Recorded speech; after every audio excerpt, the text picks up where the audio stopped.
अस्सलाम वालेकुम, welcome back to my channel. आज मैं आप सबके लिए ज़ीरा बिस्किट की रेसिपी लेकर आई हूँ जो कि बनाने में बहुत ही ज़्यादा सिंपल है। चलें जल्दी से रेसिपी स्टार्ट करते हैं। ये मैंने 1/4 कप शुगर ली है जिसको मैंने ग्राइंड करके बिल्कुल पाउडर कर लिया है। 1/4 कप घी, ये गर्म घी नहीं है, ये रूम टेम्परेचर पर मैंने घी लिया है। इन दोनों चीज़ों को अच्छी तरह से हमें 2 से 3 मिनट तक मिक्स करना है।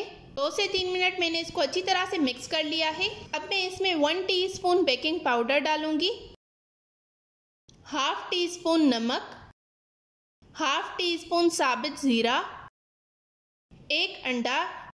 इन सारी चीज़ों को मैंने अच्छी तरह से मिक्स कर लेना है 1 से 2 मिनट तक। बेकिंग पाउडर और नमक को मैंने अच्छी तरह से छानकर यूज़ किया था।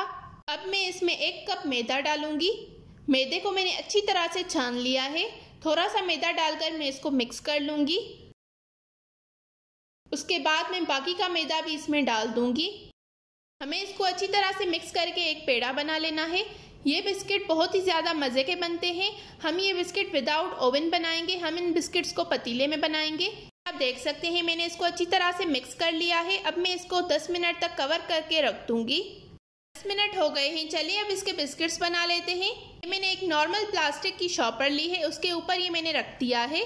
थोड़ा सा ज़ीरा जो है वो मैं इसके ऊपर लगा रही हूँ, जो कि बेक होने के बाद बहुत ही ज़्यादा अच्छा लगता है। ऊपर से मैंने इस पर शॉपर लगा दी है। अब मैं बेलन की मदद से इसको अच्छी तरह से बेल दूंगी। उतनी थिकनेस रखनी है जितनी एक बिस्किट की होती है। अब मैंने ये नॉर्मल सा एक ढक्कन लिया है जिसकी मदद से मैं बिस्किट की शेप कट कर लूँगी। ये आप देख सकते हैं हमारे बिस्किट बिल्कुल रेडी हो गए हैं बेक होने के लिए।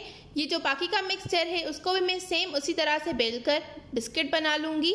मैंने एक ढक्कन लिया है, उसको मैंने ऑयल के साथ ग्रीस कर लिया है। ऊपर से मैंने इस पर एक पेपर लगा दिया है, उसको भी मैंने ऑयल के साथ ग्रीस कर लिया है। ये सारे बिस्किट मैं इस पर रख दूंगी। चलिए अब इसको बेक करते हैं। पतीले को मैंने 10 मिनट पहले प्रीहीट करने के लिए रख दिया है। अब मैं इसमें ये बिस्किट रख दूंगी। 35 to 40 मिनट्स लगे थे मेरे इस बिस्किट को अच्छी तरह से कुक होने में। इसको मैंने बिल्कुल दिमाग पर रखा था। ये आप देख सकते हैं हमारे बहुत ही ज़्यादा क्रिस्पी बिस्किट बिल्कुल रेडी हो गए हैं। चलिए अब इसको सर्व करते हैं। आपको मेरी ये रेसिपी पसंद आई हो तो इस वीडियो को ज़रूर लाइक कीजिएगा, शेयर कीजिएगा और कमेंट्स में अपना फीडबैक देना बिल्कुल मत भूलिएगा। अगर आप मेरे चैनल पर न्यू हैं तो इस चैनल को ज़रूर सब्सक्राइब करें इस तरह की और बहुत सारी न्यू और मज़े की रेसिपीज़ देखने के लिए। ये आप देख सकते हैं बहुत ही ज़्यादा क्रिस्पी ये बिस्किट बने हैं। आप इस रेसिपी को एक बार ज़रूर ट्राई कीजिएगा। मिलते हैं एक नई वीडियो के साथ, तब तक के लिए थैंक यू फॉर वॉचिंग। अल्लाह हाफिज़।